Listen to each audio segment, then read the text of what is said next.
I think Sanya made it look like the role was tailor-made for her, and for me, that's why she is one of the finest actors of this That's a sign of a good actor, yeah. And Sanya was definitely the first choice. I'd known that she had loved the original as well. Maybe that section of men are probably looking at this film in isolation and saying this is the exact representation of all men. Right? Which is not necessarily the truth. I am married today, I absolutely love and respect my wife, and I'm pretty sure she loves and respects me for what I bring to the table, right? People do change their opinion towards you, when you're an actor, you are looked upon differently. Scoop was the last outing, and, yeah, I haven't really done anything, not locked anything after that. It's always like either the platform or the studio or someone who's with us saying, oh, yeah, we should cast you. The director, like, yeah, we should get you. And I'm like, No. We had, Oscar award winning, I would say 2 different studios working on a Hindi film 15 years ago, so, we pushed the boundaries to the best we could.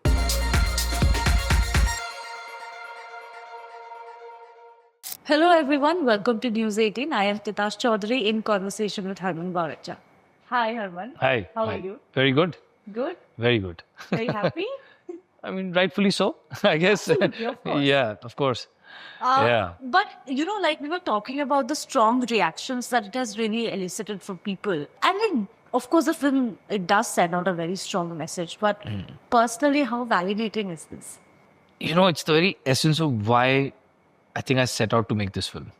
When I remember watching the original and finishing it at 11:30 at night and sending out a message to a gentleman called Ashu, whom I knew would connect me to the producers of The Great Indian Kitchen, and saying I want to remake this and I want to adapt this because I feel like this film deserves to be kind of told to a Hindi speaking audience as well. It should travel much wider, And I think for me, it was very clear from the onset that this is the kind of film that should be, the film for me starts after it's over.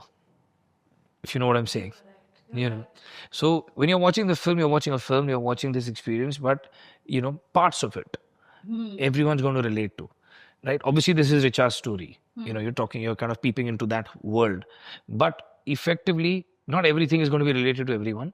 But a part of it. It could be an instance, it could be a moment, it could be a dialogue. A son could relate saying, oh, I've seen my mother kind of do this, or I've seen my grandmother, I've seen my bua or my sister, and vice versa. The women see it and they relate to it, So for me, the film actually starts when it's over is when people start talking about the film. Start talking about, it has to travel beyond the film, which it has today, that it's not just about the film anymore, right? We're talking about, certain ways of living that need to be evolved, that need to be challenged, and that's what the intention of making the film was. Obviously, with having, I think, Anu Singh Chowdhury in the writing room, having Aarti, done a phenomenal job, and Sanya, who I don't need to say much. I think the world is speaking, for itself, and her work is, phenomenal.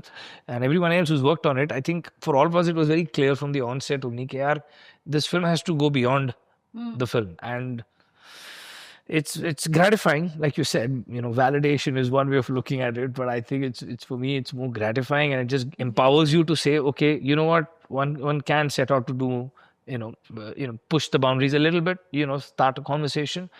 Eventually it's something that a film cannot change, or a film cannot bring about that evolution. But all that the film, is it has to be engaging and entertaining. Only then do you kind of reach millions of people. But at least there is a conversation on the table, and eventually that's the starting point, right? And yeah, we're there now, so God is kind. Yes. I had read one of your interviews. I think this was a couple of years back. And I think you said that, as a producer, I want to achieve what I couldn't as an actor. In the sense of, the compliments or the feedback that you're talking about. Would you say this is sort of making up for all of that? Absolutely. I think, yeah, I mean, the intent now, again, listen, I have to admit, I have no idea how long back that interview must have been. Yeah. But like everyone else, we evolve with time. For me, I think, back at that point, it was probably that was driving me. But today for me, I feel it's more about, having the having worked so hard to reach where I have, and to kind of build the production house in a way that I can push myself to tell a few stories, listen, hats off to Jeo Studios to kind of jump on board and back this, to Jyoti and everyone else, to understand what the film stands for, and obviously for Z5 to put it out there, and so it really takes, like they say, it takes a village to raise a child. It genuinely takes a village to make a film reach millions of people. It's never driven by any one person, and it possibly can't, and so in a way, it's, for me today, I think, it's about putting good content out there, and yes, not every content is going to be a film like Mrs. Not everything is going to try to, push the social boundaries. But I love to bring about a theme in everything that I'm, producing or writing, But have you heard anything from Jeo Baby or Nimisha? Have they watched Mrs.? I haven't. I did speak to Jeo Baby a couple of days back. He was in the midst of recce for something, and he was traveling to, I don't want to give out his itinerary now, but I think he was traveling somewhere, so he said he'd probably reach out to me, but honestly, one's been so caught up in, just everything that's happening around the film right now, it does consume you. And we have a couple other productions that are due to take off in the near future, in the next month or so. So I think it's kind of balancing that act right now. Yeah. Like I was telling you, I felt that the Great Indian Kitchen was, the aggression quotient was a little more, compared to Mrs. Yeah. But when you watch Mrs., the character of Richa that we are talking about, it feels like Sanya is a bang-on casting. Right. It's tailor-made for her almost. So I would want to understand, was she always at the top of your mind? Like, let's say when you watched The Great Indian Kitchen, did you sort of ever picturize somebody like Sanya, if not her, for that part? So I'll quickly jump in and say something. When you said that, the role was tailor-made for Sanya, I actually flip it the other way around. I think Sanya made it look like the role was tailor-made for her, and for me, that's why she is one of the finest actors of this generation. That's a sign of a good actor, yeah.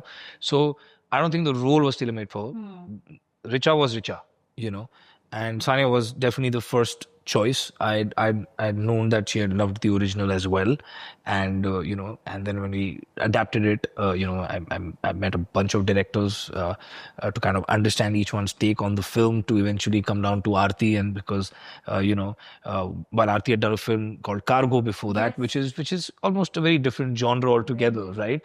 But when I interacted with Aarti, I could just see that she gets the film, and earnest, honest, and full of ideas, and I think wavelength match honi chahiye. When you meet people, you just have to be on the same wavelength, and that's what happened with her.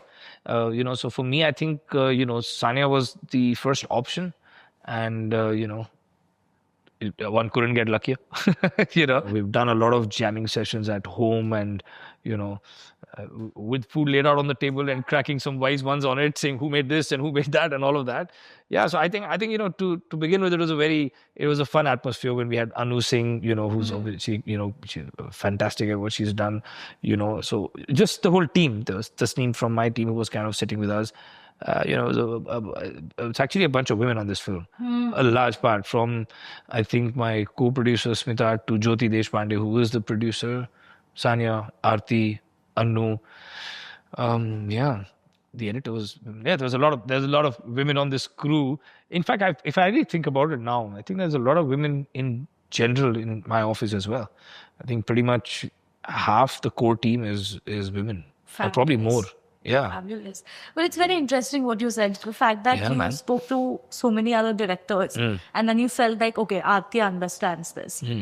Did you speak to a lot of male directors? I want to understand, what did they break to the... No, I male and female directors, and I actually initially was quite, interesting question that you asked. Initially, I was quite clear that I don't want to calm my judgment into saying I need a female director for this film because it's a film about a woman, right?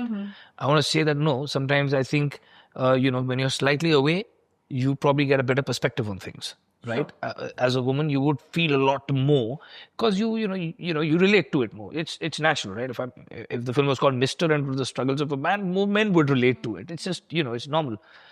So I didn't want to wear that lens when I was interacting with the directors at all.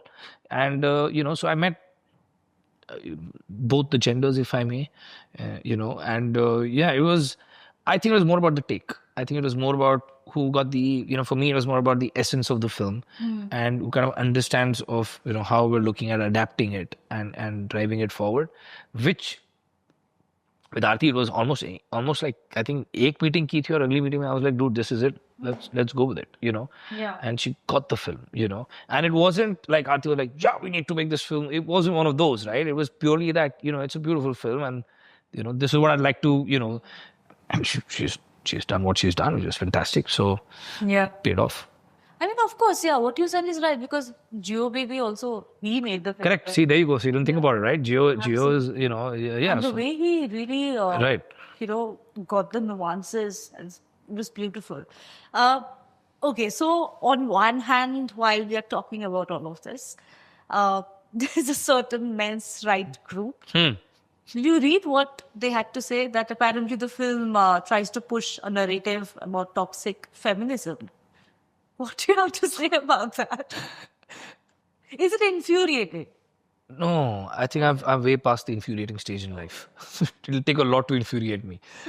But no, I think, I feel that, maybe that section of men are probably looking at this film in isolation and saying this is the exact representation of all men. Right? Which is not necessarily the truth. Yeah. Right? If I see any film about a certain incident or about two characters and one is male, one is female, I can't say that, oh, you're saying all men are like this and all women are like this. We're a country of over 1 billion people. I can guarantee you, two brothers growing up in the same house can get married to two sisters and their individual house will be very different. Sure. Right? Growing up in the same house, they would be very different. Their reactions to situations would be different. That's how we are. We are very unique individuals. Every house is unique, and we know that, right? You go to your Masi's house and even she could be your neighbor and it'll be a whole different world. The fragrance of the house would be different. The kind of food, the way it's served, the etiquettes, everything alters. So I think it's important to look at the film, not in isolation and say, oh, so this is what you're saying about every woman. I think, somewhere underneath that, you need to understand that, this is that woman's story, but a lot of women relate to parts of this film. Some may relate to a large part of the film, some may relate to one part of the film, and then there may be those, I would consider them who belong to probably very, very evolved or maybe blessed, who don't relate to the film but understand the film because they've seen it either with their mother or their sister or their friend, So I feel that's the lens one needs to view the film with, yeah. But to actually say that it's unfair for men to come back from work and haath batao when the ghar ka kaam, that's a little unfair. I'll tell you, I have a perspective on this as well, like the billion other people around me in this world, right, in this country. So I think what the film, the essence of what the film is trying to say, and is probably saying, but of course it's so nuanced, is you have to respect each other for what we bring to the table, right? We got to respect that. If I am married today, I absolutely love and respect my wife, and I'm pretty sure she loves and respects me for what I bring to the table, right? We've just had 2 kids, right? So her hands are full. She's also, a health coach. She is managing those calls, right? And if I have to kind of come in at some points to make sure that if she's got 3 calls back to back, and if I have to kind of sit in, I'm happy to sit in, and vice versa, right? If I have had a hard day of work and if there is food on the table and I respect what she's done for me and I appreciate what she's done for me, and it's not something she's doing out of no choice, but because she has to, then it's a problem. But if she's doing it out of love for me, I'll happily take it, and the same goes for me, if I want to take an evening off and take her out for a movie, or hey, let's go out for dinner, or hey, you know what, I mean, I baked a cake for her 3 years ago, and I personally think it was the worst cake I've ever baked. Not like I've baked many, I've probably baked like 10 cakes in my life, and that was probably the worst. It was hard, right? It was very hard. Like, literally like pound it to crack it, right?